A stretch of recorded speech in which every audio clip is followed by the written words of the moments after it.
Meeting to order. Oh, okay, now, okay. It's 2 o'clock and thank you all for coming. We're going to call the meeting to order. I'm the new chair. I'm Linda Ball. I'm also on the city council. So this is my first time doing this. So if I stumble, don't throw anything at me. All right, I'm going to call the meeting to order and roll call. I'm here. Shannon Donier is here. Donier, sorry, I couldn't pronounce it. And David Himbaugh. Heimbaugh. Yes, I'm here. Okay, all right, we have a quorum. Is there anybody that wants to make any amendments to the agenda? Okay, hearing none, the agenda is approved. Is there any public comment? So and apologies, Chair Ball, for formalities, we'll want to actually make a motion to approve the agenda. Oh, okay. Thank you. Okay, Yeah. all right. I'll make I move that the agenda be approved as written. I'll second that. All in favor, say aye. Aye. Aye. Okay, agenda's approved. Now I can move forward to Yep. public comment. Perfect. So you have 3 minutes and we will be timing it to tell us what's on your mind about any of the projects that are in the packet. So anybody out there want to make a public comment? Nothing? Shane, is there anybody online? Okay. All right, then we will move forward to the review of the applications. I'm going to hand it over to Kyle. Yeah, so thank you, Linda. So yeah, we got a handful of applications that will ask each of the representatives from the entities applying for funds to just give a brief synopsis that it's completely free form, to give us just a quick rundown of the activities. We do want to, I guess, have the focus geared towards tourism-related activities. Some of the key outcomes that we're looking for the funding for tourism-related activities is the demonstrated ability to increase hotel occupancy in Liberty Lake by creating overnight stays, increase overnight stays during the off-season, provide visitor attractions or promote the area's existing attractions, and attract more businesses to Liberty Lake, thereby generating additional business for hotels and motels. So what the committee will do today is evaluate each application kind of through that lens and make funding recommendations to council at the end of the meeting.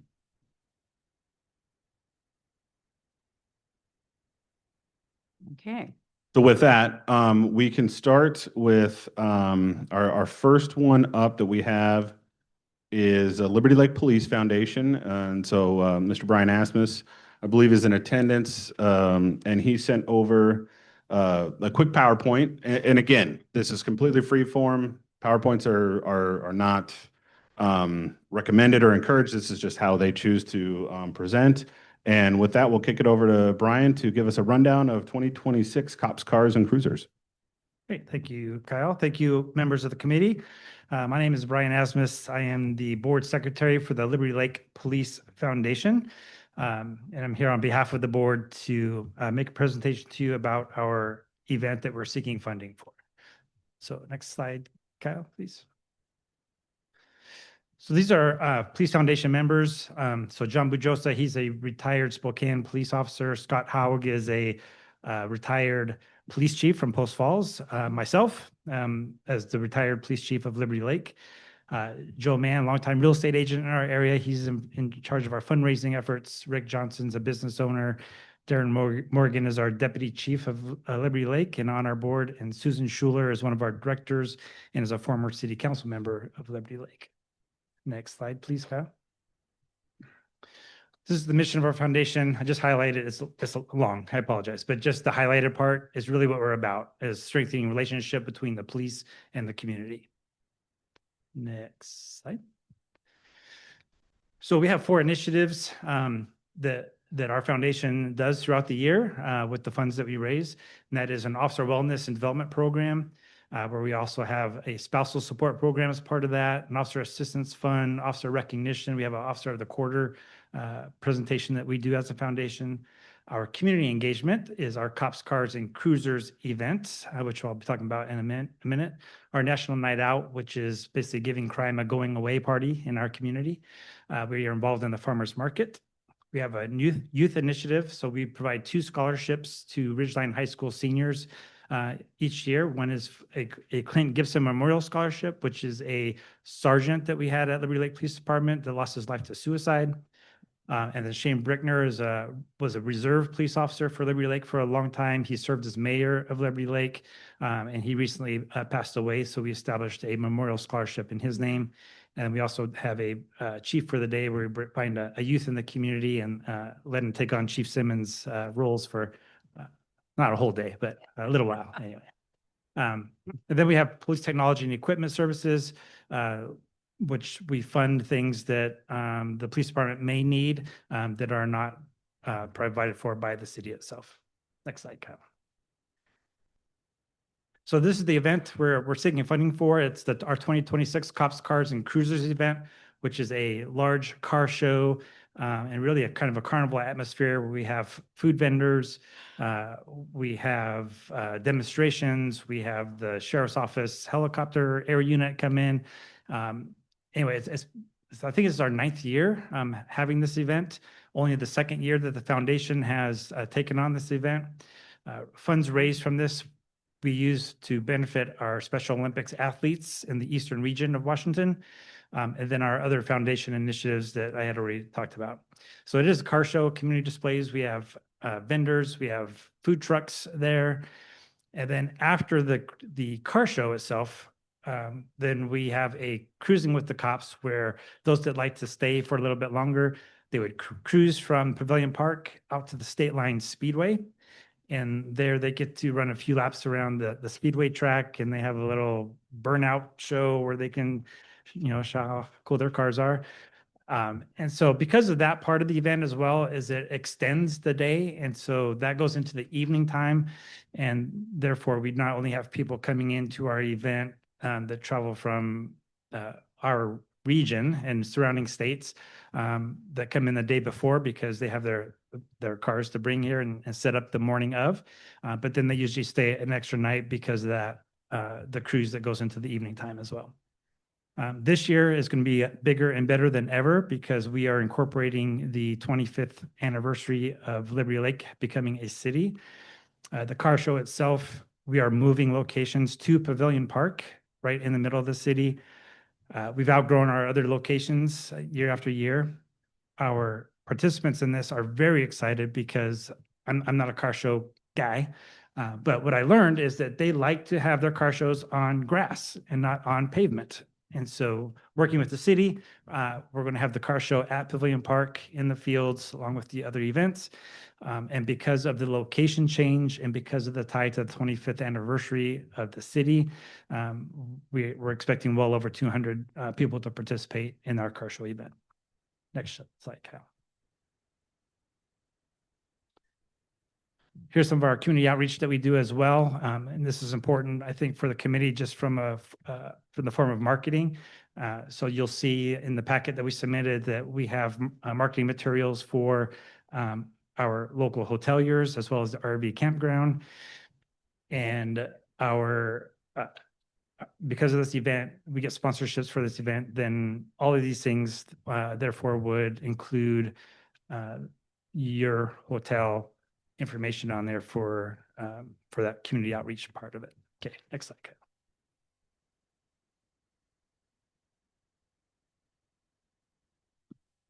So here's some of our other fundraising things that we do in the community throughout the year to support our activities. Okay, go ahead and next one, Kyle. And then we've developed some fund sponsorship levels that are tied to ranks in the police department. So depending on how much is donated, determines what your title of donation is. Obviously, the top one being the chief. I think that was a $10,000 plus donation, and then goes down from there. Next slide. That's our website. If you're interested in looking at that, it does include this event, the Cops, Cars, and Cruisers event, which does have the flyer that was provided in your packets as well. Next slide, Kyle. So there's some photos from our last year's event that was held at Mode. And you can see there's lots of cars there. We're expecting more this year. And it is in fact a large community event, not just car shows. All are welcome. Next slide, Kyle. So there's the flyer for the event this year, and you'll see at the bottom that we do list on that flyer and all of our registration materials, the contact information for our local hotels and the RV campground. Next slide, please, Kyle. So that's a little bit about our event. Our ask for this year is $10,500. And you'll see that we submitted a budget for that's mostly for the marketing that is tied to the Cops Cars Cruisers event only. And so that is the amount we're seeking from the committee. I'll stand for any questions that you might have. Hey, Brian, David Heimbaugh here. Hey, David. Last year you guys asked for 1,500 and this year it's 10,500. What was the main reason for that increase? Because it was still the same event that was shown on the application. Yeah, so it is the same event. It's going to be larger than last year. Part of the reason for the increase is that last year was our first year as a foundation. And so when we started looking at our budget for that event that we had in 2025, we looked at that there were some potential additional opportunities to seek the marketing funding. And if you look at that budget, it is listed out with, with the different marketing things that we have. So there's T-shirts. We did not do that last year, so that would be an add-on. The T-shirts would include all the sponsors of the event. It includes having that DJ that will be making the announcements throughout the event, reference our sponsors and the hoteliers in our area, some of the photography, the signage. And so really last year being our first year even applying for these funds, when we started looking at, again, the marketing budget for this event, we understood that there's some could be potential extra dollars available to help meet some of those needs that we have. Thank you. Brian, so this, going out to the Yes. Speedway, that's new this year. We have done it in a couple of years past. Oh, you have? We have. Oh, Yeah. did you do it last year? We did. Okay. So- Because I know you came by the car show, but it's after it's all over, we wrap that up. Then those that would like to participate in that, we get escorted by Liberty Lake Police Department Oh, out to the state line. And then we have an agreement with the Speedway out there. And it's kind of fun because some of the cars that show up, are muscle cars, and it gives them an opportunity to stretch the legs a little bit out there at the Speedway. so you go out there and then anybody that wants to can do a couple laps. Correct. Okay. So how late does that go usually? Boy, I don't want to I think it goes till about 9 or 10 o'clock at night. Okay, so that conceivably could put people in hotels or motels, our Yeah. facilities. Yeah, and we track that through our registration process, on our registration forms for the event, because Mhm. we like people to pre-register, but then they can register day of as well. And based on last year's numbers, we know that about 5% of our participants were overnight stays. Okay, because they came from farther away. Yes. Okay. And then, okay, so T-shirts new this year. How many T-shirts do you get for $3,000? So the plan is each participant would receive one. So the participants and volunteers would receive a shirt. But do you know how many that would be? Or, I wish our president was here. He's the one that actually developed that. So I don't know. okay. Okay, and you don't know like the price per shirt or anything? I don't, I probably had it in my head at one point when we started working on the budget, but I really don't remember the exact price of Okay. each shirt. And then the 2,000 for awards and trophies. How many awards do you give out or trophies? Oh, gosh, we give out probably close to 100. Okay. So something unusual, I think, about this car show is that usually we'll have 2 or 3 categories. Uh-huh. And our car shows, we give out between 50 and 100 different awards so that we try to make sure that everybody gets recognized for the effort they put Okay. in to bring in their cars. Okay. All right. Shannon? I don't have any questions. Okay. Thank you, Brian. Okay, thanks, Kyle. So Thank you. before we move on to the Friends of the Liberty Lake Library, I failed to mention kind of during our transition that you'll notice for those of you in the audience and online that we only have 3 committee members here today. We were fully we were full as a committee as of last week. Laura D'Amato of the Best Western Plus has taken a job elsewhere, so she did have to step down, and Andy Cho unexpectedly had to leave the country to attend to a family matter, so we are down to 3. Andy will be a part of the committee going forward, and then we'll seek a replacement for Best Western Plus between now and our awards for 2027. So with that, I'd like to invite Sue Hamblett up from the Friends of the Liberty Lake Library to give a rundown of their 2026 ask for tourism-related funds. I'm Sue Hamblett, and I am part of the Friends of the Liberty Lake Library. We, as Friends of the Library, we provide the opportunities for expanded educational opportunities for the community. And there are opportunities that are oftentimes unavailable to a lot of people, like, for instance, tickets to the symphony, going to the museum, things like that are available for free because the Friends of the Library raise money for it. Our biggest fundraiser of the year is the Summer Soiree, July 15th, 5:30 at the Liberty Lake Wine Cellar. Tickets will be on sale. You can buy them online, or if you prefer, you can talk to Sharon Self because she hoards all the other tickets. But they are available for us as well. We are asking for $4,000 this year. Last year, we thought all we needed was an opportunity for the food to be paid for. Come to find out, that's not what the hotel, you're not supposed to pay for foods. We got it. But we decided this year that we do need to have a regular sized tent out there for people to sit in for the soiree. So in order to have the tent, we need to rent one. And they are kind of expensive. So we'd like to have that included. We'd also like to make sure that our entertainment is paid for and the MC. All these things that we need for the soiree does give people an opportunity. We have at least 150 people that come to our soiree, and they stay, they see what it's like here in Liberty Lake, and they realize that we have a wine cellar here, and they go, oh, that's cool. And all we're saying is that we would like to make sure that we show that Liberty Lake is here, and there are hotels available. So in case you're at the wine cellar a little bit longer than you should be, that's right down the street. You can literally walking distance to the first hotel. We'll walk you if that's necessary. But we're asking for $4,000, and it does cover. I did bring one of the. I think I sent in my file all the different costs that we are asking for that would come to about $4,000, including the cost of advertisement in the paper, the local paper, and so forth.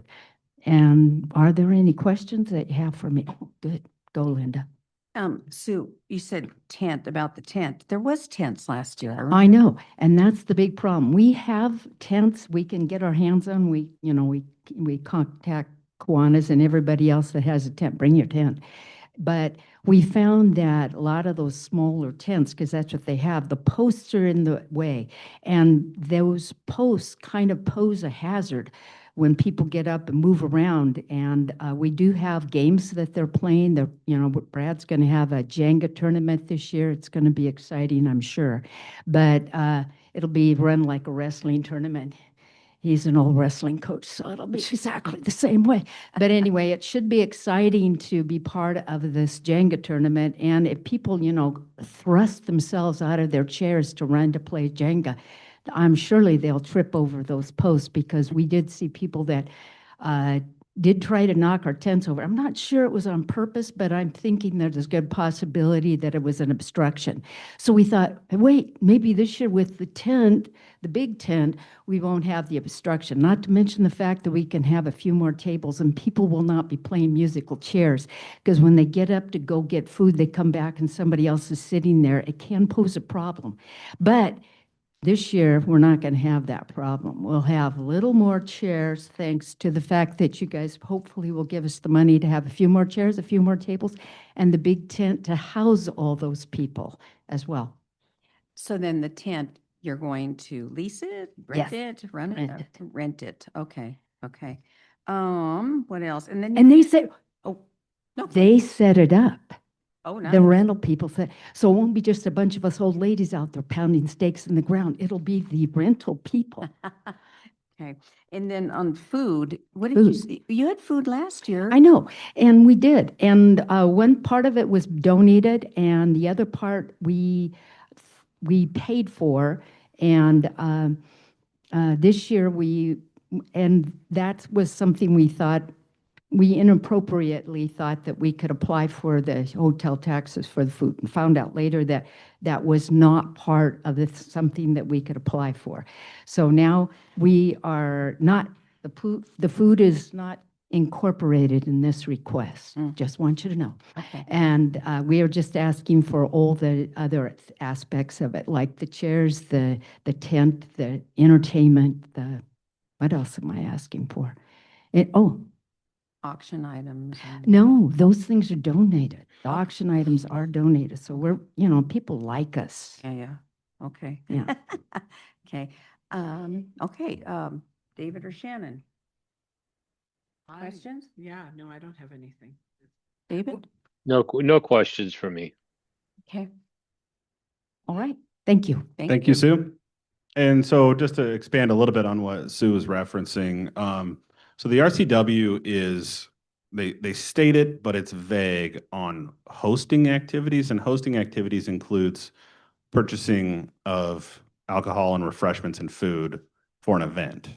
And so that is what we want to try to stay away from when we're awarding funds, because that is listed in the RCW as a prohibited activity. So just food for thought going forward. With that, oh, I have one more question for Sue, I forgot. Actually, I wrote this one down ahead of time. You mentioned Bremerton, people come from Bremerton? I have family there. Oh, okay, I just couldn't figure, why are these people From- coming from Bremerton? Yeah, I make them come. I have a big family and they all come because they like me. Because they too. love you, okay. Yeah, thank you. and some of them have dogs. And not that I don't like dogs. I like dogs. I just don't want them in my house. And because, they might leave their hair behind. But there are places here, like the hotels, and some of them do allow critters in their Oh. hotels. And I do think that's wonderful. Yeah, yeah, Yeah, okay. okay. Thank you. Sorry, Kyle. no, that's perfect. Thanks again, Sue. With that, we'll invite Phil Champlin from the Hub up to give us a rundown of 2026 activities.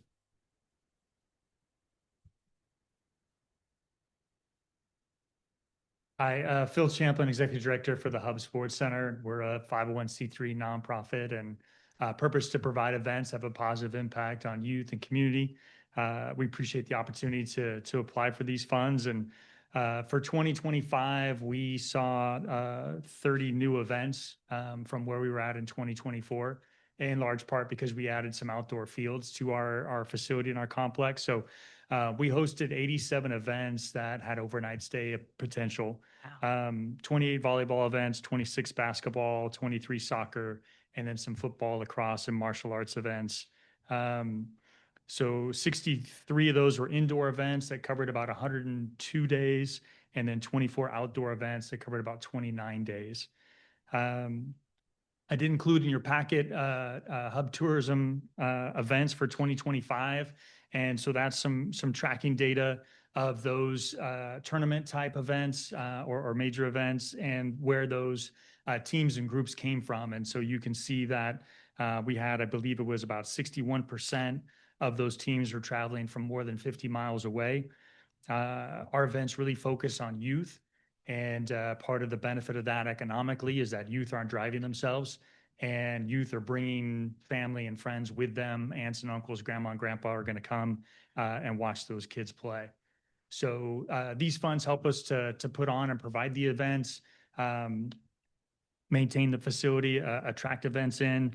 We're using the funds this year to help us with some marketing and promotions as well. We're updating our, what do you want to call it, portfolio of little video vignettes and photographs to help show and explain what's going on at our facility. Yeah, again, we appreciate the support. We figure that we're generating around 1,100 hotel room nights for Liberty Lake specifically, and about 4,000 room nights overall, with the bulk of the rest of those being in the Spokane Valley area. But we do have the Liberty Lake hotels on our website and let people know that's an opportunity for them to stay if they want to be close to our facility. Any questions I can answer for the committee? Okay, I have a question, well, two questions. This 1,337 room nights generated, is that over the entire year? Correct. Okay, and then this is just kind of a question that I don't, this PNQ, Yes. Pacific Northwest Qualifier, Uh-huh. what are they qualifying for? I don't get what it is. So there's a national volleyball tournament Uh-huh. that's held. And so there's, I think, 14 qualifiers across the country. So there's a limited amount of places that you can qualify, Uh-huh. and then a limited amount of spots that can be awarded to go to the national tournament. So Spokane's one of those areas that gets to host this qualifier event and draws teams from Hawaii, Texas, in addition to California, Oregon, Idaho, Montana, Washington, with some teams from Colorado. And I want to say they had one from Minnesota this year. Is it like middle school, high school? All ages from U12 up through U18. Oh, And so it's actually the largest sports tourism generating event in Spokane, larger than Hoop Fest. has that been held here before? Yeah, Or- we've hosted it every year that I've been at the hub. And it's been around for a little bit longer than that. So, but it's a citywide event. So Mhm. they play games in downtown Spokane and then out in Cheney, Right. and the impact is felt community-wide. Shannon, I don't have any question. David? Hello? No David? questions from me. Okay, Thank you. thanks, Phil. Yep. Thanks, Bill. Next up, we have Kiwanis. We have Tim Olson available to maybe give a brief rundown, but answer any questions that the committee may have. Thank you. Thank you for letting me present.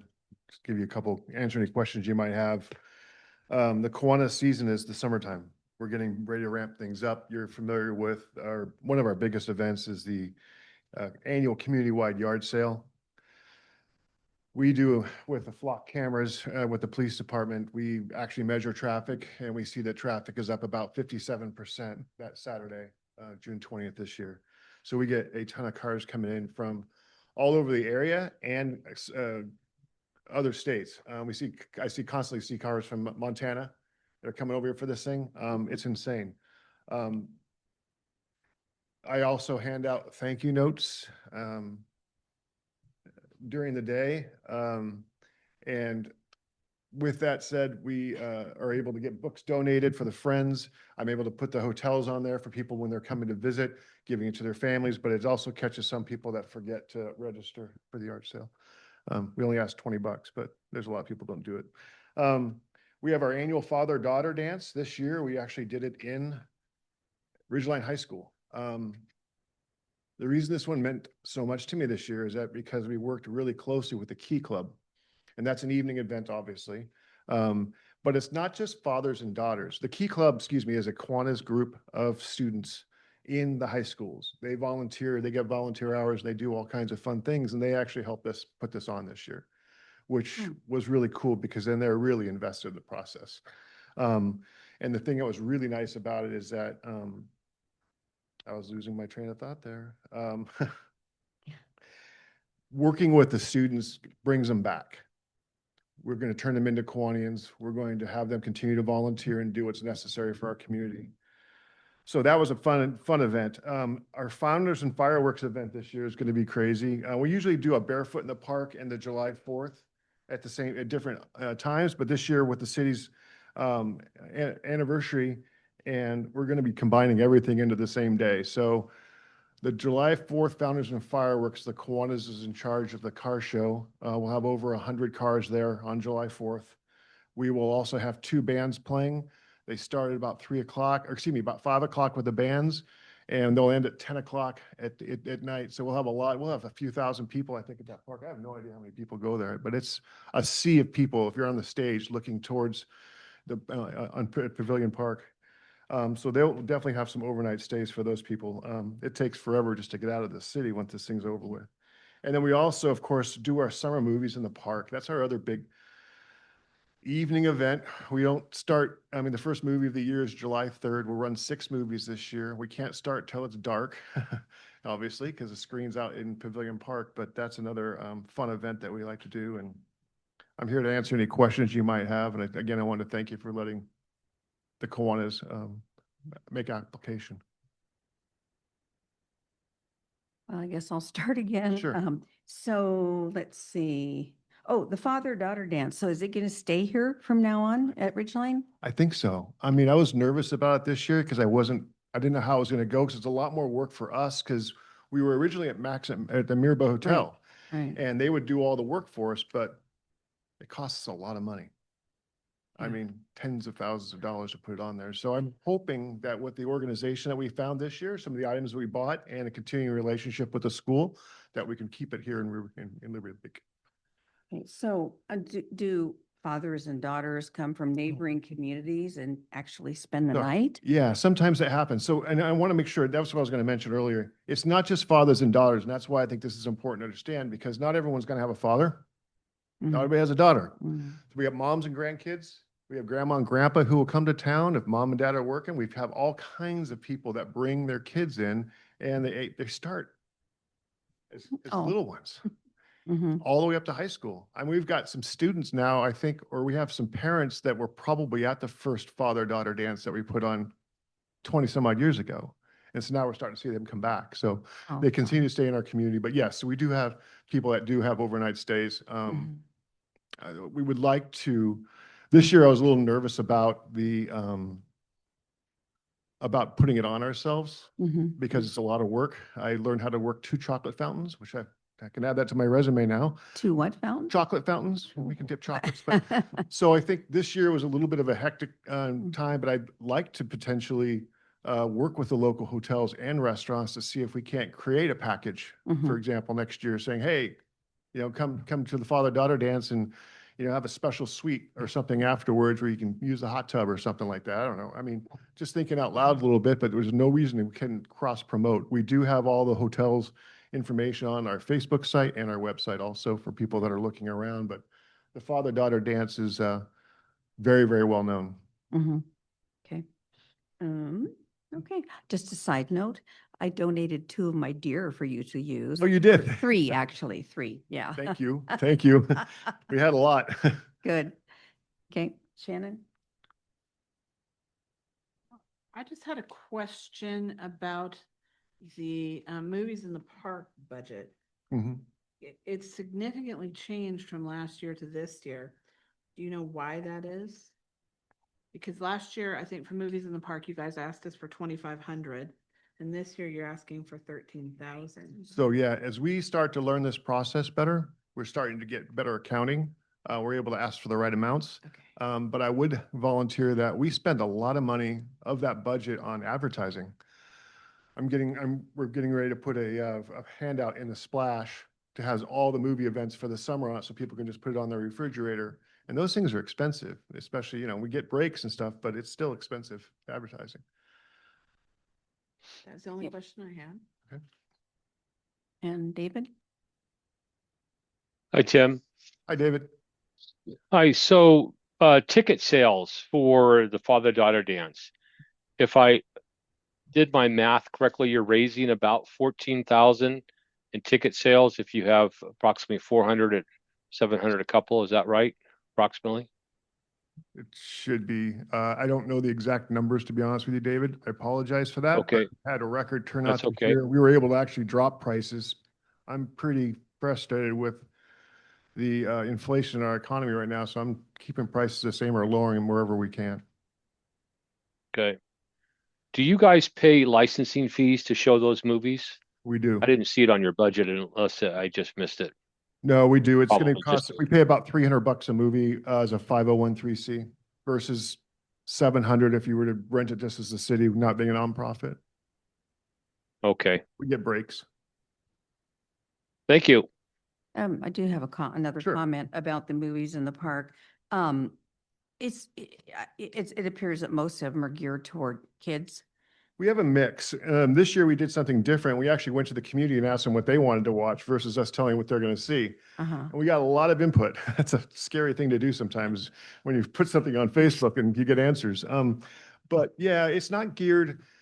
We have a good mix. Like this year, we're gonna have some older movies, some stuff that maybe I probably watched when I was in high school. So we had some demand for some classics, and then we also have Right. some brand new movies. And that's part of the reason is we couldn't even get licensing because they're not out till the summer. So we didn't know if we could show them or not. But yeah, we'll have all different age groups. Okay. Yeah. Family Yeah. fun, family friendly. Yeah, right. Oh, no, I realize that, but yeah, it'd be nice to, classics, or Yeah. something that, That's okay. yeah. Yeah. Okay, thanks. My pleasure. Thank you. All right, moving along. Thank you, Tim. Next up, we have Centennial Rotary Club. I believe I see Mandy in the audience, and so we'll have her come up and give us a rundown of the Rim Ride and some other events that the Rotary Club's asking for 2026. Hi, I'm Mandy DeGrossler. I am part of the Liberty Lake Rotary Club, and we put on the Rim Ride. This will be our 16th year, but we've only done 15 because of COVID. So we've been around quite a while. We're one of the longest lasting bike rides, organized bike rides that's out there. Before COVID, we reached our max number of participants. So far, our record is about 750. The last few years, we've been right around 400. It's still very consistent. The Rim Ride, we hold it the weekend after Labor Day. We have 5 different distances for people to choose from. On Saturday, we have a family ride at 3:00. And families participate in that. And then on Sunday, we have our longer distance. We have a 15, a 25, a 50, and a 100-miler. And so with the 2-day event, we get people staying on the Saturday night because sometimes they'll do the family ride and then do the longer ride as well. Or they'll do the longer ride and then spend the night because after doing 100 miles, they don't want to drive back home. We do get a lot of people traveling to our event, especially if the word's out. People know of our events. We're very well run, well supported, and lots of great rest stops and food. So we have regular participants that come back every year. We've had a whole family come from Minnesota.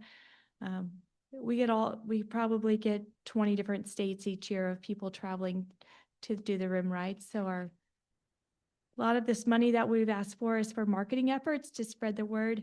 We send out our brochure. We have the brochures made and printed in Spokane, but then we send them out to lots of other bike shops around the Northwest. And we also use the funds to help with our marketing efforts. We have water bottles, our shirts, our jerseys. Our name is out there on everything. So it's fun throughout the year to see people wearing our logo of all the merchandise they buy year after year. That's great. Yeah, that's kind of an overview. Do you have any questions about the Rim Ride?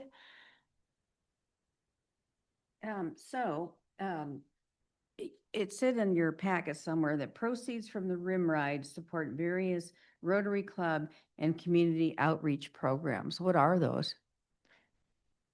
Well, I didn't bring our list, but you help me with that. Yeah, sure. So we have different scholarships that we contribute to. We also have different community, just about every single week, we have a different speaker that comes and requests funds from us to help support some kind of community project, whether it's like the Girl Scouts that is doing a project. One young lady is doing a community project that she's asked for funds for. So we get different requests throughout the year. And most of as long as it complies with our ethos within Rotary, and that it's something for the community, something that has to do with helping promote. There's several different key factors that it has to meet, but then we determine whether we can help support that or not. One of our biggest things that we did for the city is we adopted the Liberty Lake or the Rotary Room that's in Trailhead, the new community space there. Oh, We did a no, very oh, large yeah. donation. So Oh. a lot of our Rim Ride proceeds went to that. We bought all the audio visual, for the room, Mhm. and we bought the signage and the Mhm. water fountains. Oh, okay. So that was a very big Oh, that's a big contribution deal. that we did towards the city. And we've done Liberty, it's been a long time, but we did the Liberty Lake Arboretum. We did a big donation there. We put a bike rack at Town Square with our Rotary or our Rim Ride logo. We're a big supporter of the Fallen Heroes Circuit course when that went in as well. Which one? The Fallen Heroes Circuit course. Oh, yeah, yeah. When Mhm. that went in, Mhm. they helped support that for the plaque, the money that we raised for the plaque. Okay, great. That answers my question. Okay. Yeah. Anybody else? Questions? On our I should have added on our marketing page or our website and in our marketing, we have a lot of people that stay at the Liberty Lake campgrounds, Oh, or they'll stay at the RV park or the Best Western and or the Garner Hotel. So we market all options because some of the bike riders, they want to camp, and it still brings heads in beds, and Mhm. people go to the restaurants and enjoy the community. right, Yeah. right. Okay, thank you so much. Thank you. All right, moving along. Next up, we have Kyle Smock from TAC at the Lake to give us a rundown of 2026/2027 season at the theater. Thank you, everybody. Thank you, committee. My name is Kyle Smock. Proud to represent once again another year here for TAC at the Lake Community Theater. As many of you may know, we are the only live performing arts theater in the Liberty Lake area. We've been providing theater here in Liberty Lake for more than 15 years as an organization in the Spokane Valley area for more than 35 years. We do 5 productions a year with approximately 60 performance days. We're seeing about 4,000 audience members a year and about 140 performers on our stage each year. A unique thing about our theater is 30% of every show is brand new to our organization as actors go, which results in new families and new people coming through our theater and through our community each production. A big part of our theater is younger actors. We're kind of a starter theater, so we do end up with a lot of kids that have never been on stage before, which results in increased audience members from extended family, aunts, uncles, grandmas, and grandpas coming from out of town to see those kids for the first time on stage, and usually more than one performance. That's where we get a lot of our heads in beds just from that. We service actors and audience members from the entire region, all throughout Washington, North Idaho. I would say, unfortunately, most of our audience members don't come from Liberty Lake, and they do come from outside. But that, again, that's bringing people to our restaurants and our hotels. Providing this grant allows us we earmark the grant money for our season cost.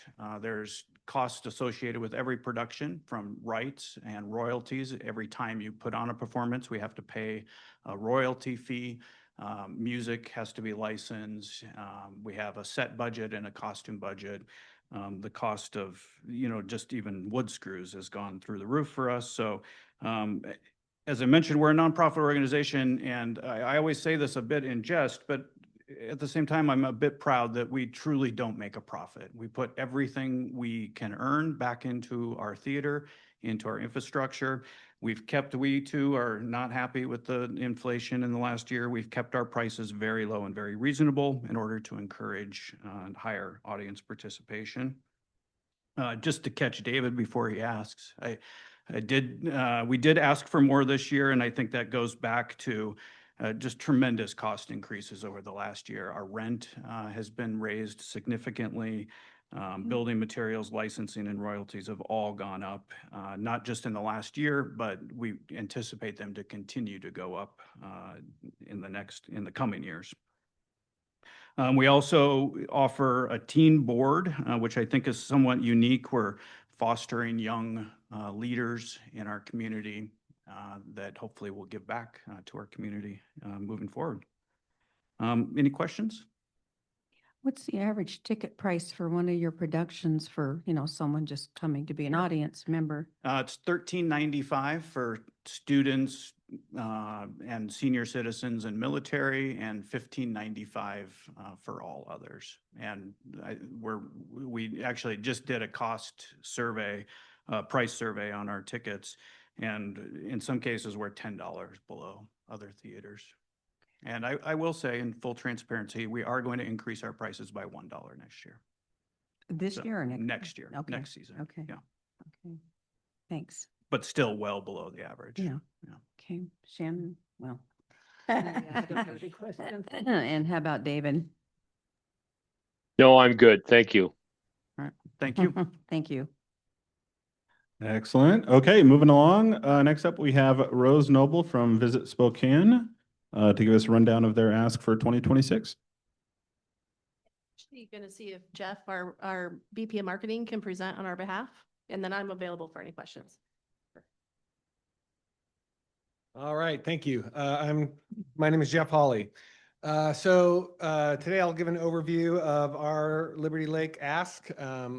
So we did this last year in 2025, where we did a campaign and asset collection for Liberty Lake that was quite successful. So we want to try that again this year. The typical process and costs go to high quality visual assets. So we spend dollars to capture drone and photography and video of the area. Last year, we spent a lot of time on the outdoors, including golf, Salties Flats, and just the general area. This year, we want to spend more time on new hotels like the Garner Hotel, new restaurants and attractions and things like that drives visitation to Spokane. To Liberty Lake. Our overall goal is to drive overnights, but also drive a lot of spending in the region.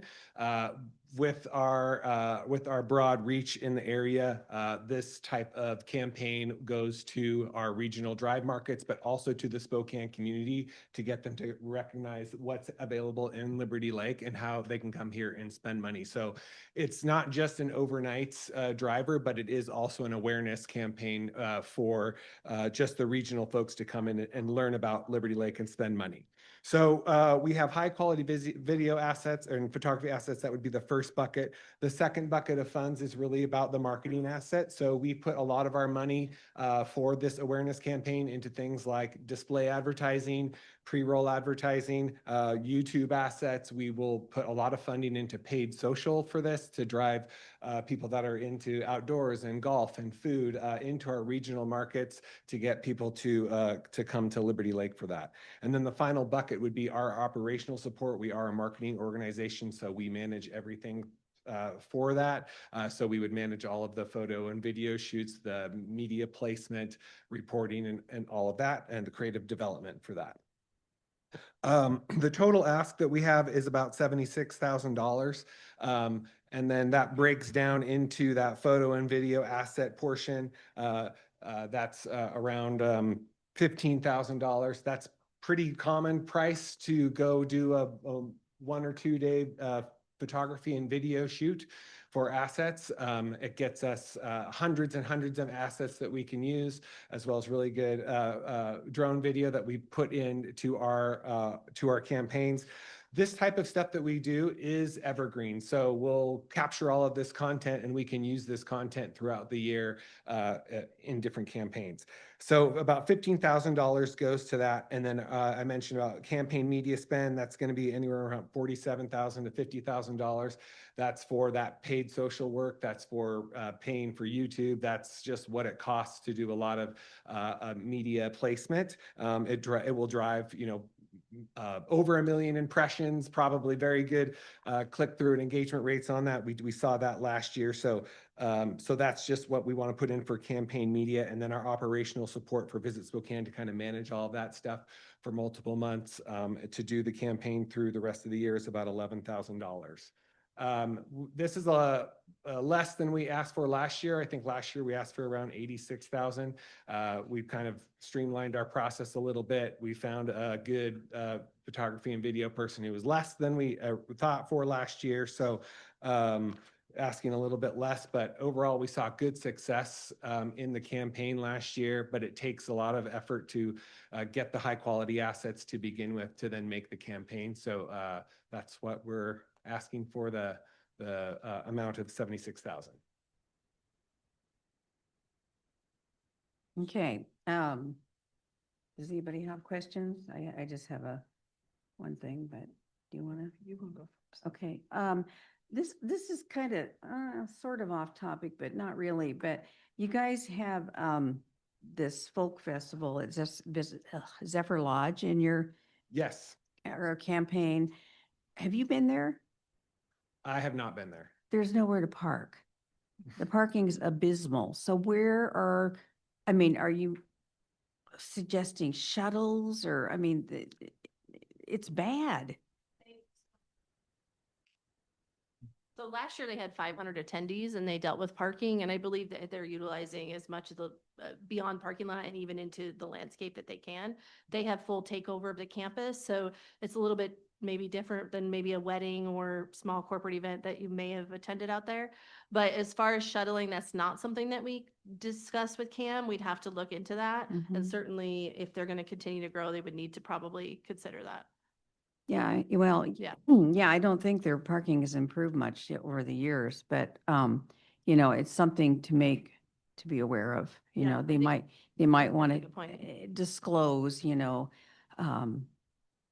that, there might be overflow and how to Mhm. get people there and so on. So, Yeah. yeah, I just think it's important for safety and, right, okay. And David, any questions for Rose or Jeff? Yes. What funding do you get from the city of Spokane from TPA? Tag teaming it. So we are a partnership with Liberty Lake for TPA. As a reminder, TPA goes towards regional marketing, promotions and development, which we do on a regular basis. So this specific ask is in addition to what we already do as a baseline partner for Liberty Lake. So this is why this is very specific to Liberty Lake asset collection, which we do also do some on a smaller scale with the TPA dollars. So we have a contract with Liberty Lake for the TPA dollars, and that varies based on the year to year, what comes in through overnights. Also, as a reminder, and to Kyle's point earlier about the RCW, I would argue that Visit Spokane is executing at the most transparent level and in requirements to state law of how we do tourism promotion. So we execute those funds both on the TPA side as well as any of these LTAC dollars that we would receive against those RCWs to make sure it's going into the pot. For the TPA dollars, we do not do any admin costs out of that. It goes straight to programming, straight to marketing, straight to any of the regional promotions that we're building on a regional scale with Visit Spokane. Thank you. Yep, good question. Okay, my concern is about the Visit Spokane website in Liberty Lake, because you talk about the, this Explore Liberty Lake, Escape to Liberty Lake, right? Yes, That that's the promotion. campaign. And when I go to your website and, there's not a link tree right on the first page that, says the communities or anything else. You can't click through and say Spokane Valley and look at ask what you've got advertising for Spokane Valley or Liberty Lake. You have to kind of go down to the bottom. You have to expand to find the Liberty Lake stuff. Because when you search, all you get is different specific things from Liberty Lake. You don't get this Escape to Liberty Lake Sure. page. Currently the Escape to Liberty Lake campaign is, we don't have funds going to that at the moment, so it's not sitting on our homepage as the main thing. When we have the campaign going, it sits as a block on our homepage as an active campaign to drive people to the Escape to Liberty Lake landing page. Actually, this in our menu at the top in our district, but part of the way that we do grid conferencing is putting it through all of our material. Just gave Linda an example of something that we create. But you won't see the Valley because we actually don't partner with the Valley. They decided to partner with an Idaho agency for marketing. So Is that new? a few years old, we'll figure it out eventually. Oh, interesting. We Okay. look at and that's what we work towards, and Liberty Lake is 100% a part of how we're getting people to come to Spokane County and beyond, and is in our message every day. So while you might not, you have to navigate to the district page or the location page. Could we make the comments and the questions so that we can hear them as well? Because I can't hear anything. Oh, yeah, Rose, let's talk into the Sorry, microphone. sorry, Thank you. see. What I was going to say is, so the way we run our formatting, so if you, for example, want to talk about farmers market, if you go to a farmers market page or blog, Liberty Lake's going to have a high presence in that, is that's an important asset that we know for the town.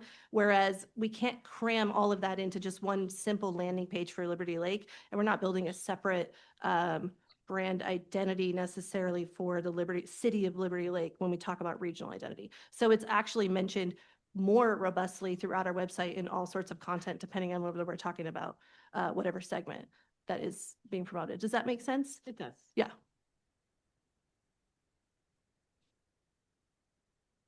Okay. Excellent. Any further questions, David, before we move on? Excellent. Excellent. Okay, so last on our list here is Spokane Sports. Do we have Ashley Blake? Fantastic. So Ashley's here, so we're going to have her come up, give us a rundown of the activities in Liberty Lake that they're seeking funding for. And I do want to make a clarification in the packet. I'd additionally identified this as Spokane Youth Sports. Obviously, Spokane Sports and Spokane Youth Sports are two different entities. And so Ashley Blake is obviously here from Spokane Sports to give us a rundown of some high school golf activities that are happening in Liberty Lake later this year. Yes, and Ashley Blake couldn't be here today, so my name is actually Keitra Lewis, Associate Vice President with Spokane Sports. And yes, we are the region's sports commission tasked with bringing sports tourism to our region. And we do that by bidding on, winning, and hosting events just like this one, which we are requesting funds for. So this event is the 2026 WIAA 2A and 4A Boys and Girls High School State Golf Championship. And that will take place May 19th through the 20th. And we'll be bringing Washington Premier High School golfers to our region for that multi-day state level championship.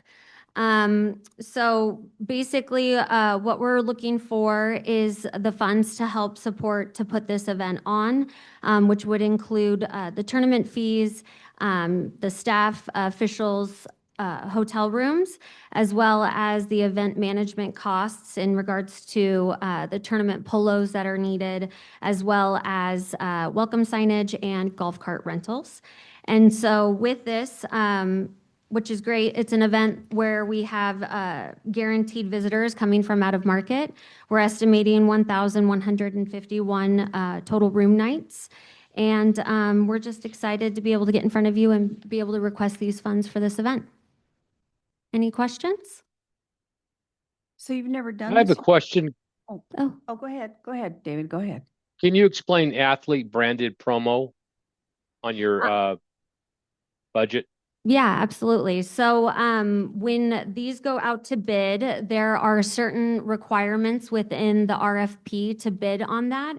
And one of these for WIAA is purchasing a branded item for each of the athletes. And so this year it is scorecards that are branded WIAA for each of those athletes. So it's a requirement within WIAA. Like if they have a Nike or Adidas polo on, that type of thing? Is that what you're referring to?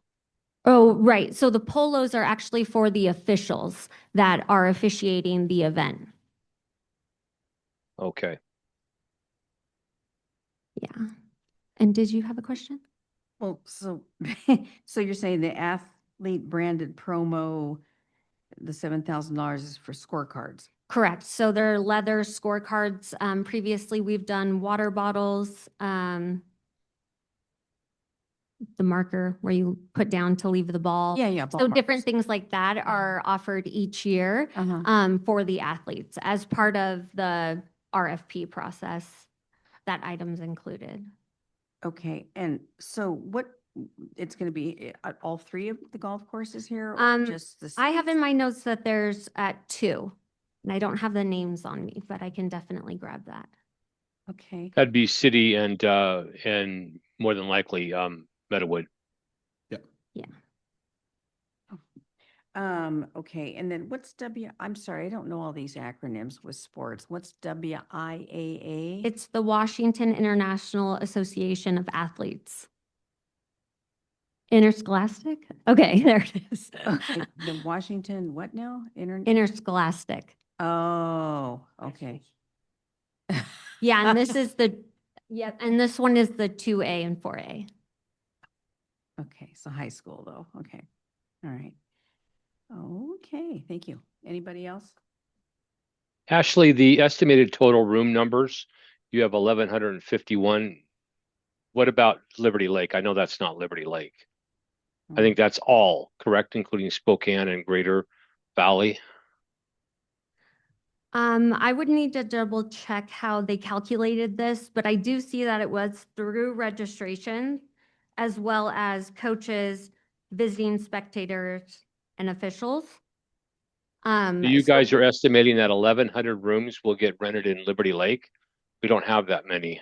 Right, so I would need to double check what is actual for Liberty Lake. Okay, I was just curious. Yeah. I think whoever filled this out included all of Spokane and the Greater Spokane Valleys. That would be my guess.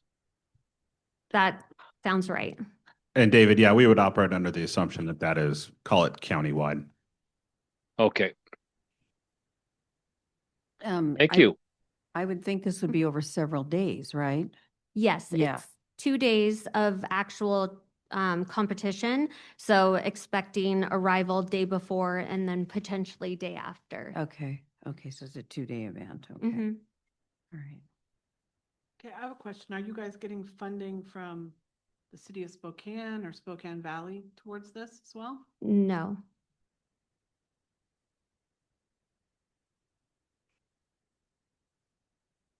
Are you guys using other golf courses in addition to the 2 in Liberty Lake? Right. So I was saying I have the 2 here in my notes, but I would need to find out where the additional golf course is at, because I do know over half of the event is here in Liberty Lake. How many Another have- question for who Mhm. else is sponsoring this tournament from Spokane? I don't believe anyone else. However, I can ask and get back to you guys on that one. Thank you. Mm-hmm. So, how many golf courses total are involved in this? I believe 3, but I can double check and But get back 2 to of you. them are here. Correct. Okay.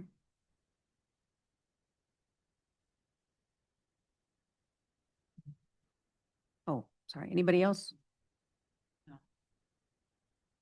Thank you. Excellent. Okay, thank you. All right. So with that, we have completed the kind of the review portion of the cumulative ask. I'm going to draw our attention now to kind of a little bit of accounting before the committee gets into deliberation. The total cumulative request for tourism-related activity funds for 2026 is $240,055. Available funds for activities in 2026 is $210,000. So historically, the funds have not been competitive in the traditional sense. Essentially to say that we ran a surplus for a couple of years post-COVID, and so we had a larger balance in the tourism promotion fund year over year than we had the cumulative ask. And so 2026 has been a little bit different. This is a good thing because we do have a greater awareness. We have activities that are being recognized that seek to get reimbursed for tourism-related activities. And so the part of the discussion that the committee is going to have is, do we award up to the $210,000? Potential outcome of that is that there are no reserve funds in this fund for out years. And this fund replenishes at a rate of about $80,000 a year. So if there are funds up to the $210,000 awarded in 2026, we would expect available funds for 2027 and going forward to be closer to the $70,000 to $80,000 range for 2027 and beyond. So with that, I'll hand it back over to the committee to deliberate, and eventually we will settle on recommendations for funding for 2026. Okay, does everybody, David and Shannon, you want to go in order of the presentations? Certainly. Okay. So the first one we heard from was the Liberty Lake Police Foundation for cops, cars, and cruisers. So they are asking this year 10,500, which is 9,000 more than they did last year. But keeping in mind they're moving it and perhaps adding some amenities.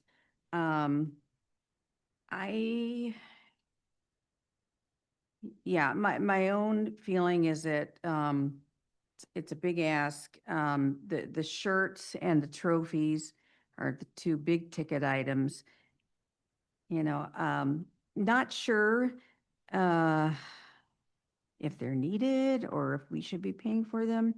Of course, trophies are needed, but what are your thoughts to Shannon and David?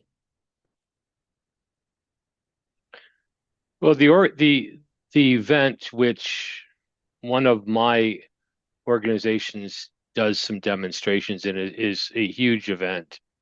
I don't think necessarily we're paying for T-shirts or we're paying for trophies, but I know it's going to be bigger this year at Pavilion Park. So I think this is just to assist their budget overall. But it is a big ask, and if you look through the entire list, there were a few organizations that increased their ask by 50%, and actually having maybe even fewer events. So I'm a little perplexed by that. Kyle, question for you on a side note. Does the participants know what our budget number is going into the application season? So on the heels of the application window, we delivered that information to them, but I did not give them that information in advance of the application. And I can't tell. I assume the asking organizations have all left. They're still in the room. Oh, okay. Okay, great. Thank you.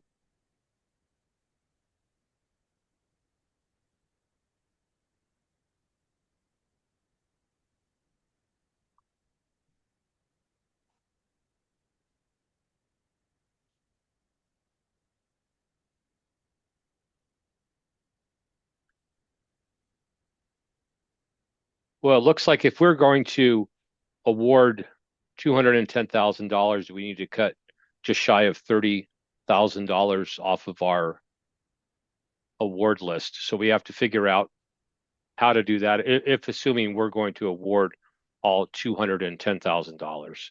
So I mean, personally, I would look at it from that standpoint first, and then look at it from the standpoint of what organizations and activities are actually putting heads in beds. And then prioritize from there. That would be at least my experience of doing this for a number of years now. That's an awful big picture of me on that screen. I don't disagree. I think that's where we should start from, is how much are we going to give out, and then where do we cut? I don't disagree either, but I don't want to take it, I don't want to use up all $210,000 that we have, because then we'd be starting from scratch. I want some left over, like maybe to the tune of $50,000. So that would mean we'd have available 160. That's just my thoughts. I don't ever like it to be taken down to nothing.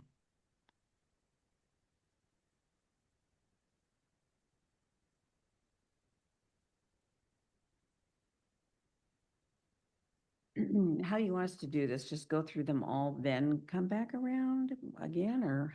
So that's certainly an approach. There was some discussion on prioritizing kind of the heads and beds aspect. And so I think just deliberation amongst the committee on maybe each person goes through maybe a brief ranking of highest and best use of the funds. And then we can just kind of make some decisions from there. Well, yeah, as far as cops, cars and cruisers go, given what Brian said, if they're going to be cruising around the speedway all night, yeah, people could conceivably spend the night. But how many of them would be from out of town? I don't know, but there's some possibility there. I think, I mean, if you're gonna prioritize them based upon who's bringing things in from out of town, I think you have to look at like the hub. Mm-hmm. I think you have to look at the golf. Yeah. Because that's obviously, although, I mean, I question why they're not seeking funds from other cities, at least the city of Spokane, if, you know, at least one of the golf courses in Spokane is doing that, why we're the only ask. I mean, the Rotary in Motion.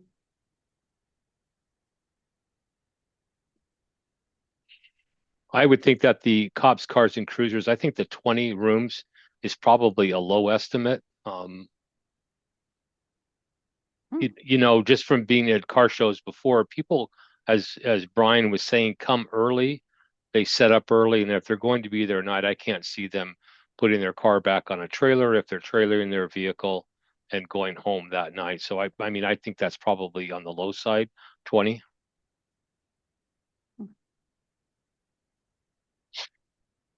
Yeah, I feel too that the hub's activities are going to put the most heads in beds. And keep in mind that the estimate from the Hub Sports Center of 1,300 plus heads in beds is Liberty Lake.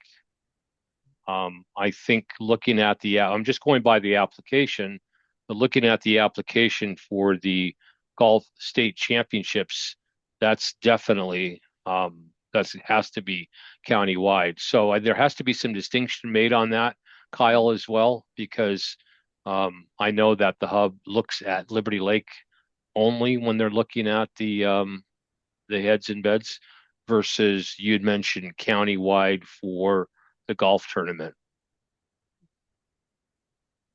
Certainly. And so I guess some really quick unofficial math would be that I think we can reasonably assume maybe 40 to 50% of the activity would occur in Liberty Lake because the majority of the activity for the event is occurring in Liberty Lake. So there's got to be some assumptions, I guess, amongst the committee on kind of your thoughts on how those numbers shake out in Liberty Lake versus the county. You're talking about golf tournament, right? Correct. Okay. It'd be nice if we knew where that third golf course was. You don't have any idea? Yeah, so it's Canyon. Oh, yeah, so he can hear you. Yeah, the other golf course was Indian Canyon. And then in regards to the hotel, we'd be using Event Connect as the platform. And so we would pin the Liberty Lake hotels, knowing that over half of the event is out here in Liberty Lake, to the top of Event Connect. So really trying to funnel a majority of the hotel room nights in Liberty Lake. Okay, that's good. And so do you know yet, or did you confirm that the golf course is being used here in Liberty Lake? Oh, yes. Because we own one of them. Liberty Lake Golf Course. Uh-huh.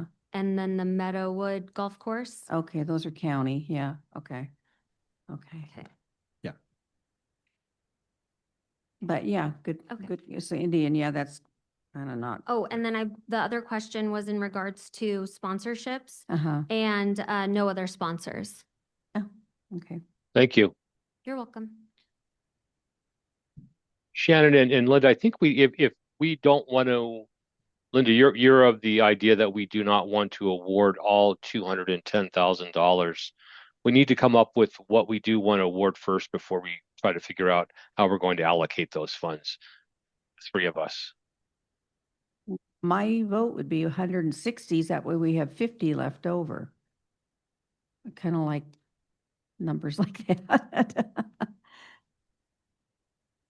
What are your thoughts? Well, we start with 85, correct, Kyle? Correct. Yeah, Approximately. we usually generate about 85 a year, anywhere between 75 and 85, I'd say. So if we go into next year, if we use all the funds today, allocate today, then we go into next year with $85,000, which is significantly lower. And that's only higher this year because last year and even the year before, we didn't have, was it last year or the year before, Kyle, that we didn't have a lot of people applying?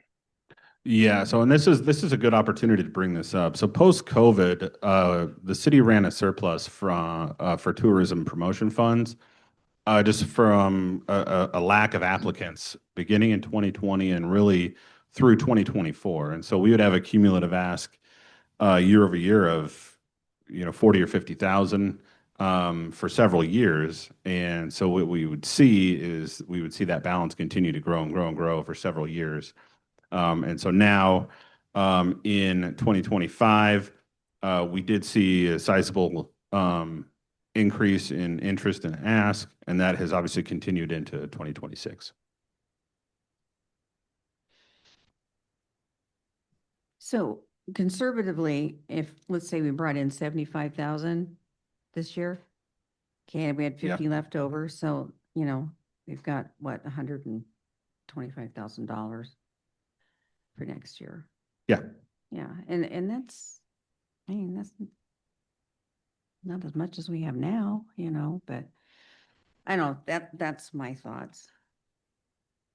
And That's it's a good point, Linda. But some of it, a lot of the money that we have now was because there wasn't a lot of people that were applying. So those funds carry over. And so giving out 195.5 last year and having $210,000 this year are skewed because of that reason. So in the past, we haven't had, good 2017, 2018, 19, we didn't have these kind of funds, if I recall correctly. correct. Right. So I think the numbers are definitely skewed with what is available, even looking at what we gave out last year. There's another avenue to attack this if the committee is interested. There is a consideration of, call it like a blanket 70% of the ask for each, is another avenue that the committee could take to get to a palatable number. So across the board, 70%. Right. So one avenue would be to prioritize each individual applicant and their ask. Another avenue would be to consider a general percentage of each ask to get to a target number for an amount that we want to have left over. So that would put us at about 168. If we said 70, if we targeted 70% of an ask, unless we shave something else off of somewhere else, but if we wanted to get to, I don't disagree with that approach, saying consider 70% and then take it down from there if we so choose.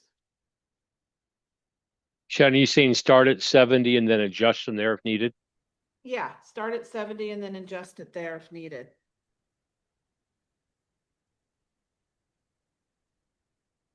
That would allow us to carry over $147,000 to 2027, if I did my math correctly. if we get to 75, or excuse me, that would allow us to carry over,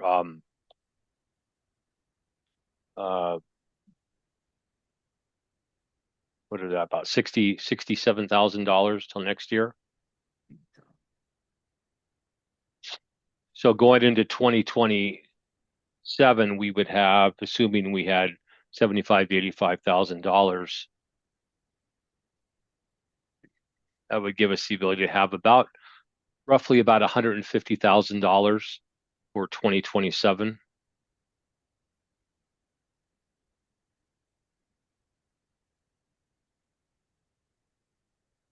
yeah.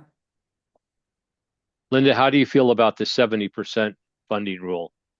No, hang on. Suggestion. Yeah, hang on. It's not a bad idea. I'm doing a little math here.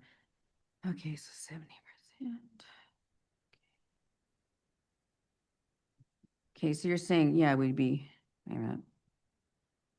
So I'm going to verbalize the math here. So 70% of 240,000 is 168,000. And so if we have total available funds of 210,000, that would leave us left over 42,000 heading into 2027. And then if we add a conservative estimate of 75,000 a year, that leaves us $117,000 heading into 2027.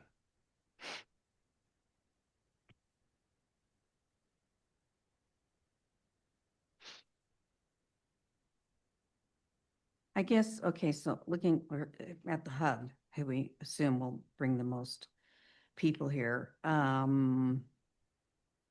that 70%, okay, they're asking for 30, so we'd be giving them 21,000, which is only $1,000 more than last year, and they've got a lot of stuff going on.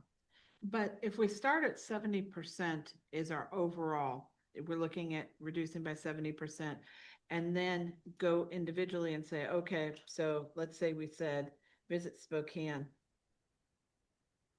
We wanted to take more off there and give a little bit more to the hub. We could do that. Just start at 70% overall as our goal, to spend only 70% of what we have overall and then allocate it.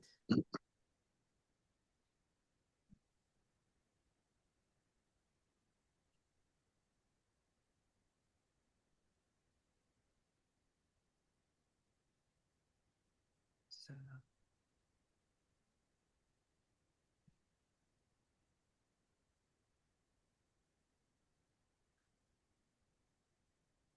Not to put words in anybody's mouth, would there be consensus to start that process and then maybe start identifying specific specific applications to then deliberate on from there? Yeah, that's good. Yeah, I would say let's Okay. start with that. Do we need a motion for that, Kyle? So not at this time. If we were just doing a blanket 70% and then that's the award, then we would need a motion. But if that's just a starting place for deliberations, then we do not need a motion. Okay. So Thank start, you. it would be we're going to award 70% of what we have. And But then calculate how we're going to do it between each individual. well, right, so what I'd like to do is go by each one again, one by one and see what 70% is compared to what they're asking for. Is that okay? Yeah, I mean, it's the overall concept is we're looking at, we're awarding only 70% of what we have. And so Right. if we look at, then we go through and figure out where we're going to allocate and where we're going to cut to get to that. Yeah. That Okay. makes sense. Okay. And, I'm kind of looking too at like what each was awarded last year. So, so if we look at the first one, cops, cars and cruisers, last year they got a $1,500 award. 70% of their ask is $7,350. And that's a lot more than they got last year. And in my opinion, they deserve that because they're going to have it at Pavilion Park. It's going to bring more people in. So I think that's an appropriate number for cops, cars and cruisers. Anybody else have any feedback on that? I don't have an issue with that. I think that's appropriate. David, do you like that idea? I'm fine with that, Linda. Okay, So let's do this. If we have consensus amongst that, then maybe let's entertain a motion for that and then we can proceed accordingly. move on. Correct. Okay, am I allowed to make the? Yes. Okay, so yes, I'd like to make a motion that Cops, Cars and Cruisers, the Liberty Lake Police Foundation event, be awarded $7,350 for this year. I'll second I that. second that. All in favor? Aye. Aye. Aye. Okay. One down, a bunch more to go. All right, let's take a look at the soiree. So the soiree's ask was 4,000. 70% of 4,000 is 2,800.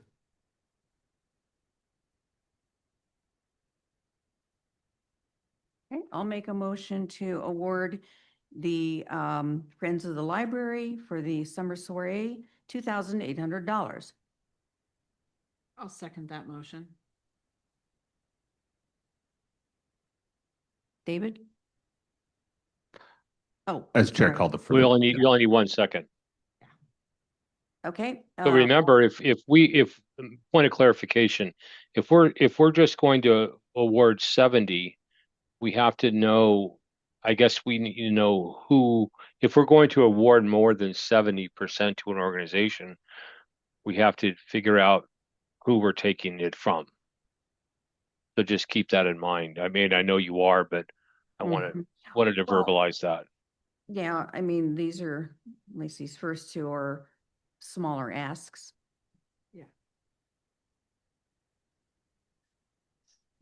So there's So- a motion on the table. to Right. vote. So we have a motion and a second. And now, Chair, if you want to call for the vote, we can do that. So, yes, I'm going to call for the vote. Again, 2,800 for the Friends of the Library for the soiree. Aye. Aye. I decline. Okay. So motion passes. Call it 2-1. Okay. Okay, so now we're getting to the hub where it's going to get interesting because, all right, so let's take a look. The rest of them are pretty major.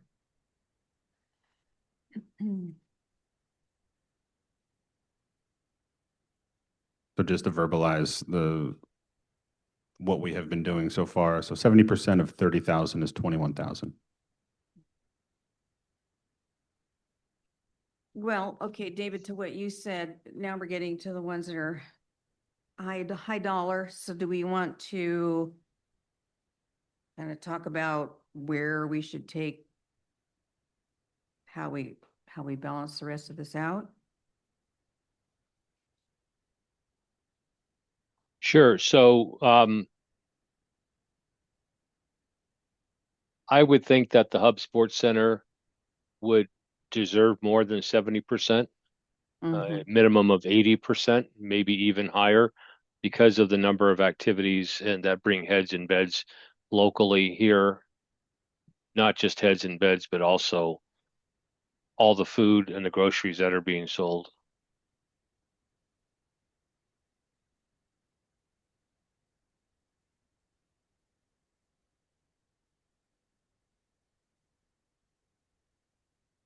I think we should give the hub the full award, so we're gonna have to figure out where we take the 9,000 from, but I think we have to give them the 30,000 because they are the one who put the most heads in bed.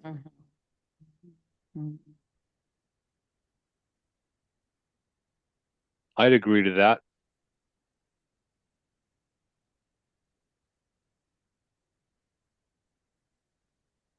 Do we have a motion from anybody on the committee? I'll move that we give the Hub Sports Center their 30,000 ask. Yeah, I second that. Okay. Okay, so I'll call for the vote. All in favor of awarding the Hub Sports Center the amount they've asked for, which is $30,000, say aye. Aye. Aye. Aye. Okay, all right, the hub gets their full award.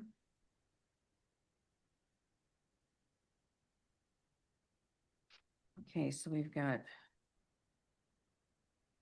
Panelists, I need to step away for oh, Okay. there he goes. So I will, I'm gonna pull up,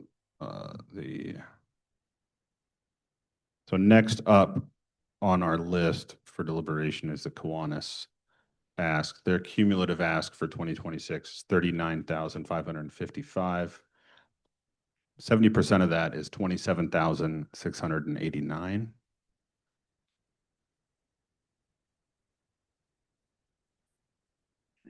Kiwanis.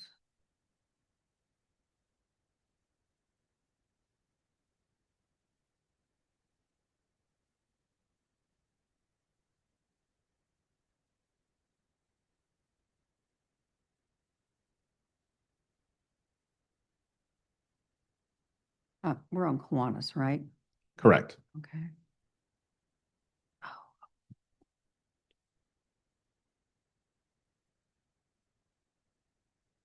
So 70% you said was, I'm coming up with 27,688.50. Correct. Was there? Okay. Should we wait till he comes back? You guys feel free to deliberate amongst yourselves, and then if there's consensus amongst you two, feel free to bring him into that discussion, then we can begin or we can pick it up from there.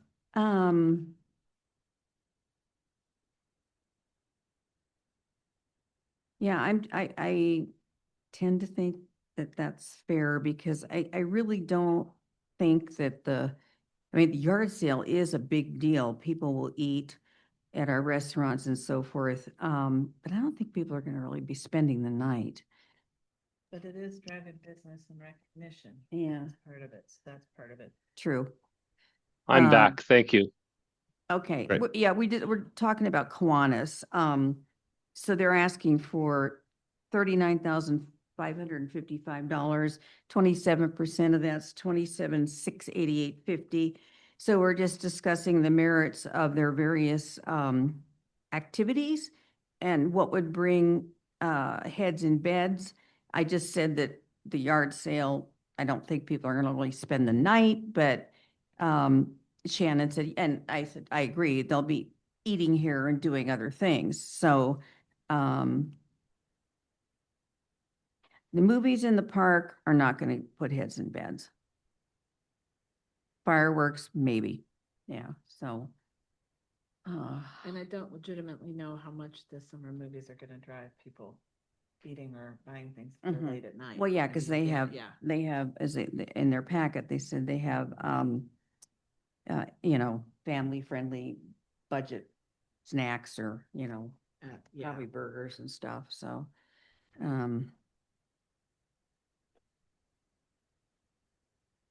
So that's kind of my thoughts. So then. What number did you use, Linda? What percentage number did you use? She used 70% and came up with the Okay. 20,688.50. Mhm. Spread out over all their different things, but their total ask is 39,555. We could round it up, say 28,000. Round it up, or you can round it down depending on where you want to go. 'Cause True if we're that. Sticking at 70%, we're gonna have to shave off little bits here and there. Mm-hmm. Well. So if we put them at like 27, Mm-hmm.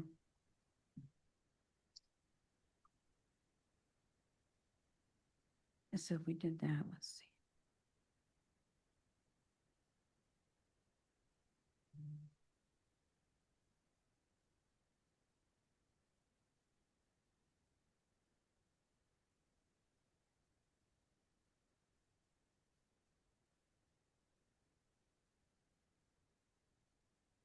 Okay, so. Absent of any further deliberation, committee members, more than welcome to make a motion for any particular amount. Yeah, I'm just thinking. I will move that we award the Kiwanis Club 27,000. Yeah, I'll second that. And that percentage is 70, It's did you just say? under- It's just under 70. We shaved off about Thank you. $800. If we don't have a second, I will second that. You think you already said, okay. seconded it. Yeah. Okay, all right, so all in favor of awarding the Kiwanis Club for their various functions, a total of $27,000. Say aye. Aye. Aye. Aye. Okay, All right, next up is the Rotary Club and their 2026 ask was $40,000.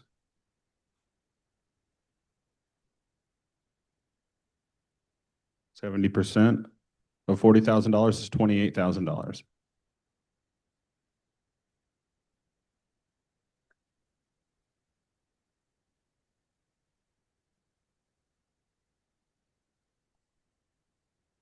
$28,000.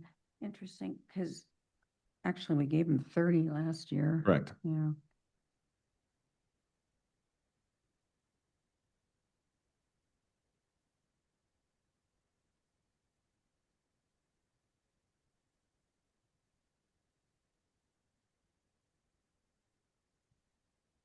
Personally, as a Rotarian, a Liberty Lake Rotarian, um, I would, on a personal note, I would hate to see us get less than we did last year. Mhm.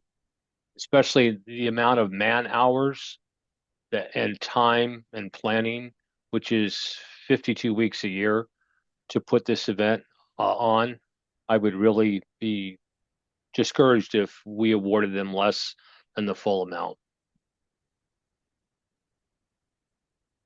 Keep it in mind, you know, they're estimated 35 to 60 heads in beds.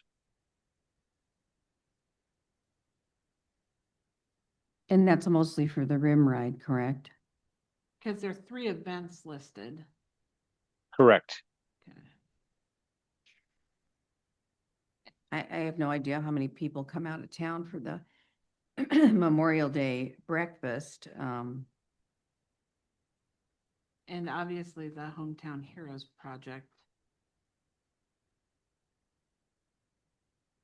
I don't know, it's a tough one. I mean, the rim ride is the big deal. Mm-hmm. Yeah.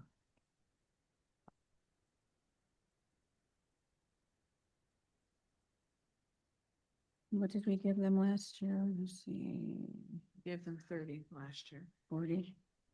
30.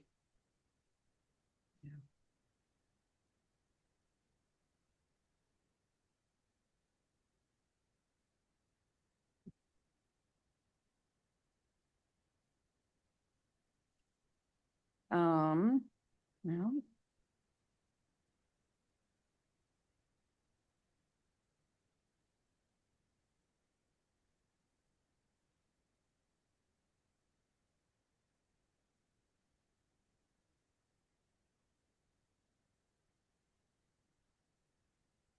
Well, this isn't the 70%, but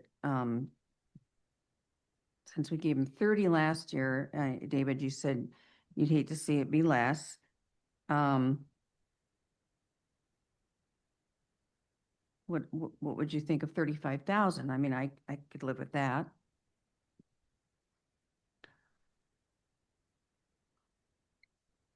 That's fine, but where are we going to take money away from now? We're still need to take funds away if we're giving 100% to the hub.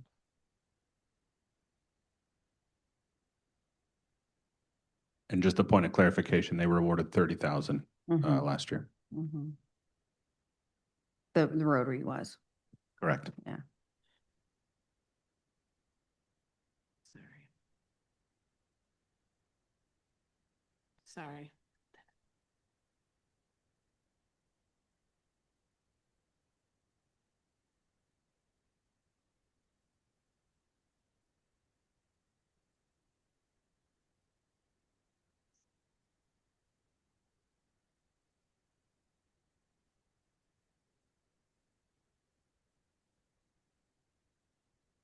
With the counting the Centennial Rotary Club, we have 4 organizations left.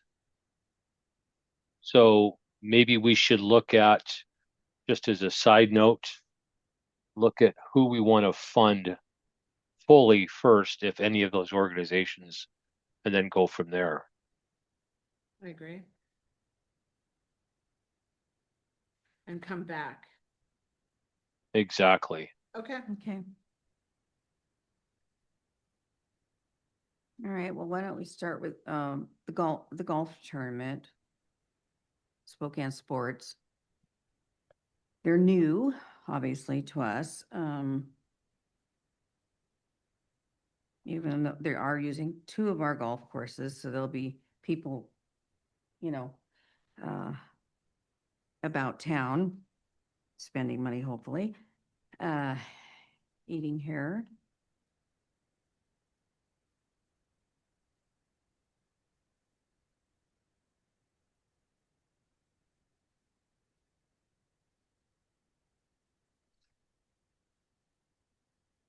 Their note in here says they're requesting 10,000 from us to support delivery and retention of the event in our community. So I'm thinking retention, maybe they'll have it here every year.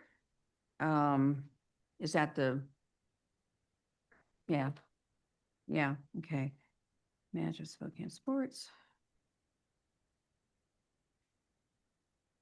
I don't have a problem with awarding them their full ask too, because that's going to put a lot of people here in town. So I would support awarding them their ask of $10,000.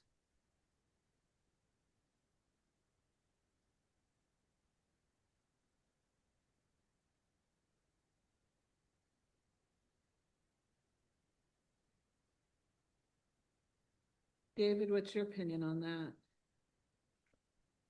Being that it's a newer event for Liberty Lake, a not first time, but newer event, I would probably cut that in half. And it's not because I wouldn't want to support it. It's just that we have to make a cut. You know, that we have like figuring out a budget. It's not fair. Some organizations are not going to think it's fair, but we do have to make a cut. We just don't have the funds, especially if we want to start with 6 digits for 2027. To I Linda's agree point. with you, it's a new thing. Only part of it is here. We don't have a lot of the information on it. And it's a bid process in the future.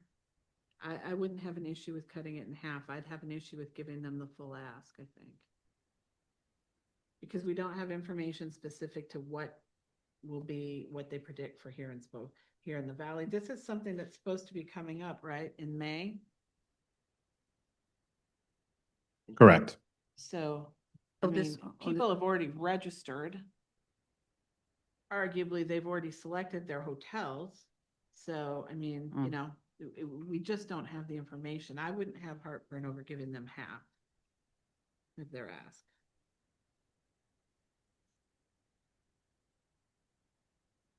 Do we want to entertain a motion? I'll move to award the Golf State Championships $5,000. Any second that?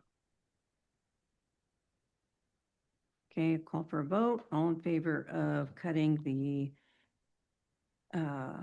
ask in half for the Spokane Sports Golf Tournament, say aye. Aye. Aye. All opposed, nay. So $5,000 and will be awarded to Spokane Sports or golf tournament. Kyle, so just to be clear, so we have $168,000 we can award total, right? If we're sticking to this kind of 70% plan, give or take. So yeah, so 168,000 is Kind of what we're willing to spend. Okay, so where Yeah. are we now? and keep in mind that's 70% of the ask. Right. Okay, I just want to see where we're at now.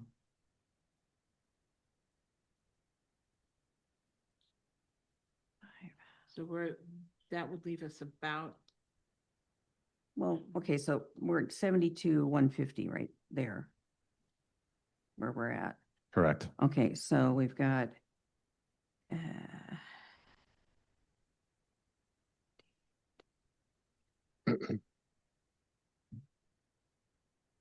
So We have 3 left. We have Rotary Club, TAC, and Visit Spokane.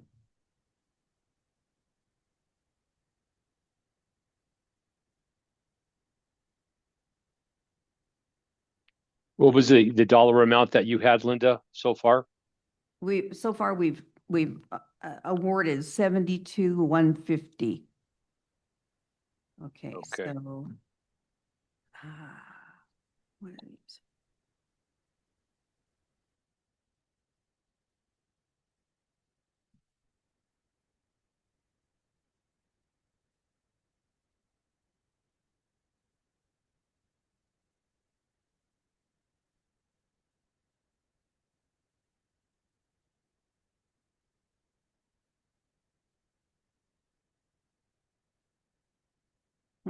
I agree. It's just for the numbers too. Oh, on the, what we've spent so far, 72, 150. Okay, so then.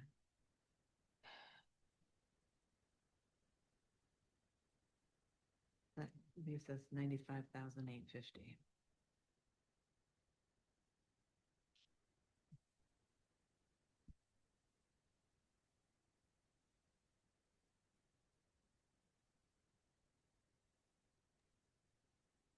What are you coming up with? We're doing Okay, so, 168. oh, wait. Yeah. Okay, I think I know where I goofed up. 95, 850? Yeah. Okay.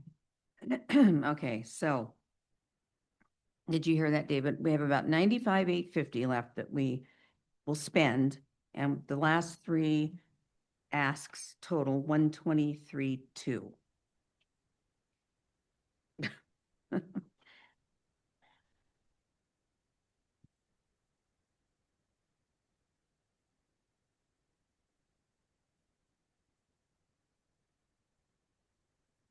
Personally, I'm in favor of giving Rotary $30,000 to $35,000. I know that's going to dig into that number a little bit more. But as I mentioned, the manpower, the planning that goes on, but and even using the 80-20 rule of 20% of the people in Rotary do 80% of the work, it's a tremendous project to put on. And so I think any financial assistance that we could have further would definitely help out the organization. You're referring to the rim ride for the. Correct. event that- Correct. Yeah, okay.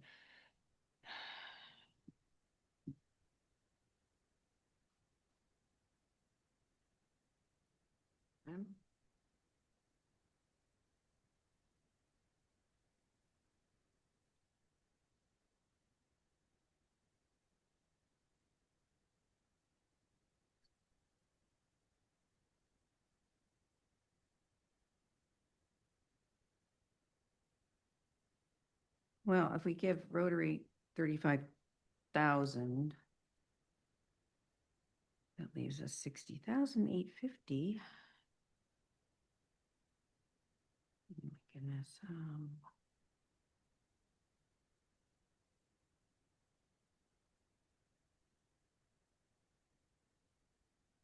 Hmm.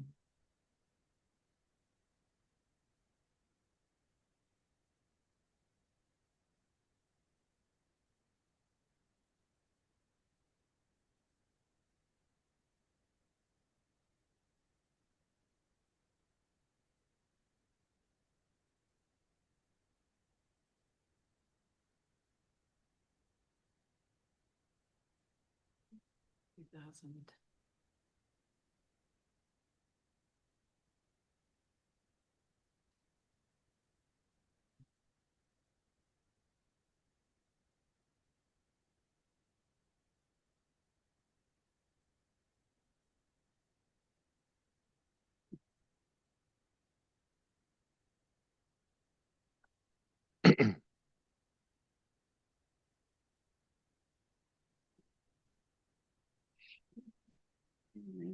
something, right?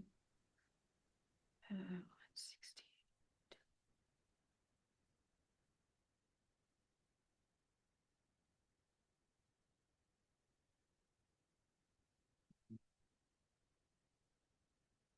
Okay, so David and Shannon, okay, so basically we have 98, we'll call it $96,000 for the last three, unless we want to spend just a little bit more.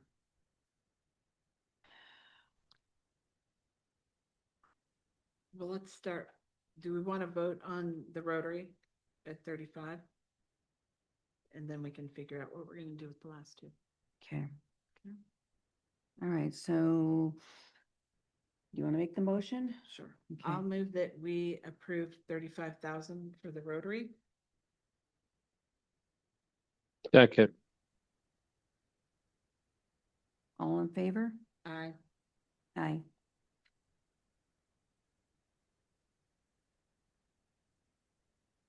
David? Aye. Okay. All right.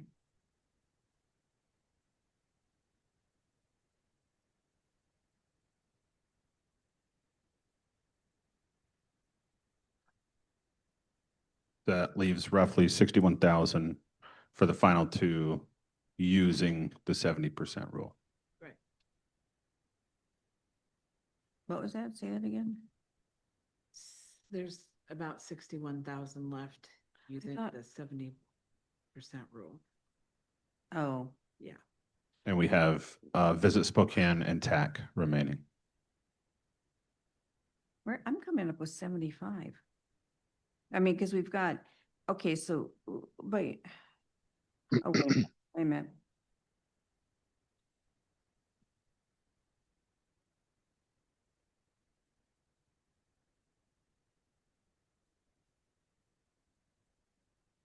Is 61 the number, Kyle, remaining?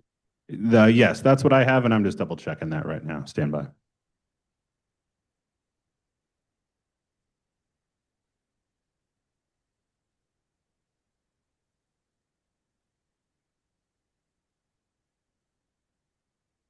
Okay, yeah, okay, 61.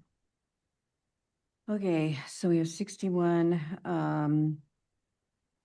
$1,000 remaining.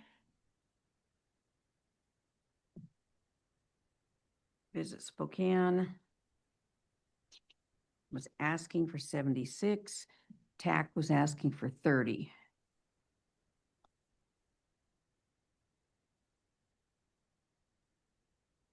Personally, I don't know.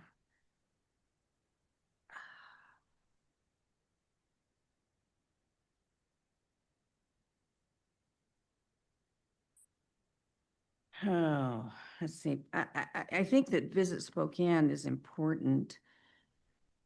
So is the theater. So we have 61 left. Has anybody got the taste maybe to up that by 20,000? The overall amount? Well, yeah, okay, so sorry, we have what? 61,000 left to spend.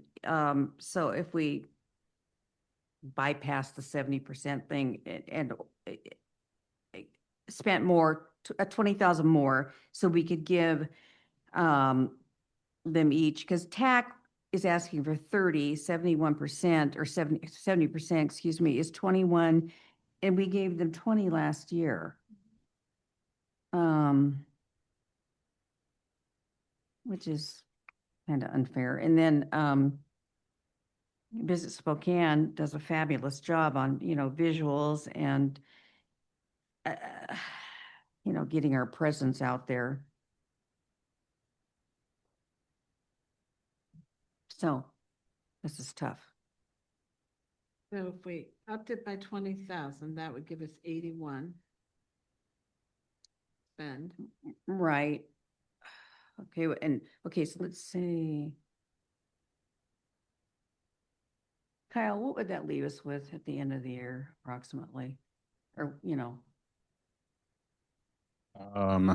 what would that? 97,000 at the end of the year. If we upped it by 20,000. All right. But that doesn't include what we bring in this year, right?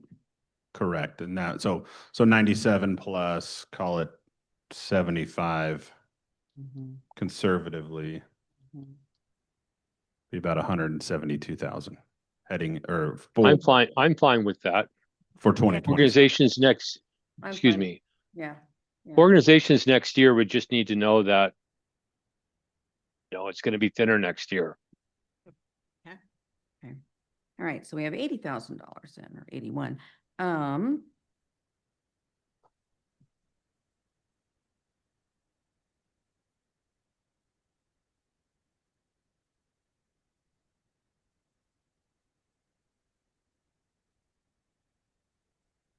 Panel, I'm going to move this to my cell phone because I have to head back home. So I'm going to disconnect for a moment. Okay. And then I'm going to reconnect on my mobile device. So stay with me, please. Okay.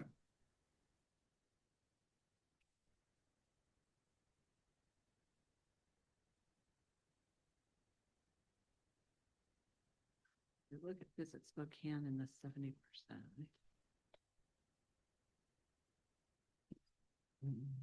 Puts them at 53,200. Yeah, but I think, And the theater at 21. That puts us at 74,200 mhm.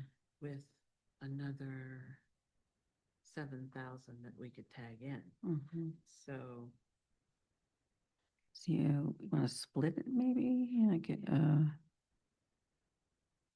so we had, so putting another 3 in would give TAC 24, right, and then uh, you could Visit Spokane 50, basically. 24.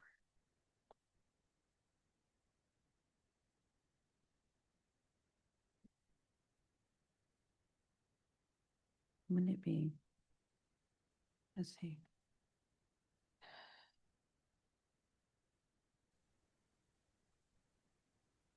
I'm back. Thank you. Mm-hmm. Okay, so, we are just talking, that perhaps if we've got $81,000 left, we give 24 to TAC and the balance to Visit Spokane, which is 57,000. Okay. That's correct.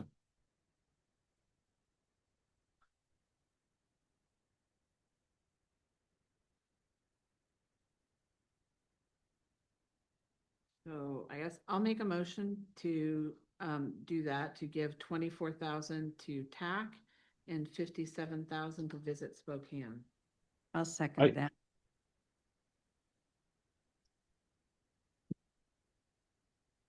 David? Oh, It's already been seconded. okay, I thought we lost you. No. Okay, so the motion is to split up the remaining, remaining 81,000, with 57,000 going to Visit Spokane and 24,000 going to TAC. I'll call for the vote. Aye. Aye. Aye. Okay. Excellent. Okay, so I'm going to put a quick bow on this, and then we're going to send this to council. So council has the final authority to allocate funds, and so this is a recommendation from the Lodging Tax Advisory Committee to the council. And so this will be in the council packet for their next meeting on May 5th for confirmation. I have awards for the Liberty Lake Police Foundation of $7,350. An award for Friends of the Liberty Lake Library for $2,800. Hub Sports Center, $30,000. Kiwanis, $27,000. Liberty Lake Centennial Rotary Club, $35,000. TAC at the Lake, $24,000. Visit Spokane, $57,000. And Spokane Sports for $5,000.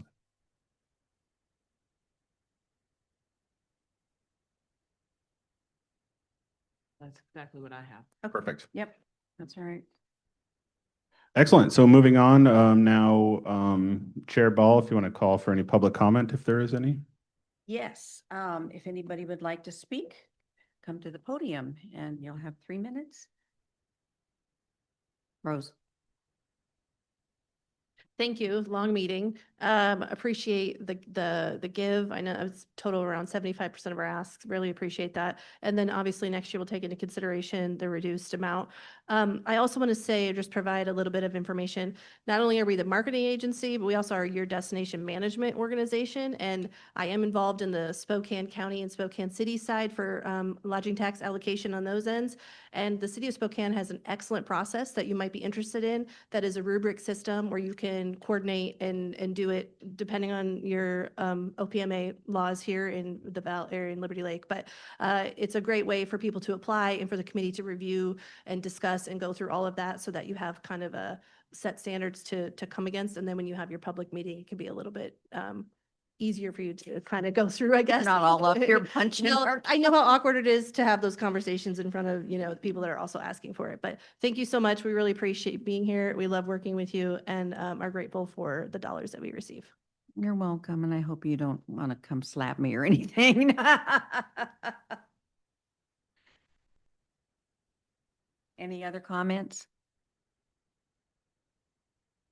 Okay. Well, I guess that's it, right, Kyle? If there's nothing left, you can move to adjourn. All right, it's 4:02 and we're adjourned. Excellent. Thanks, everyone. Thank you, everyone.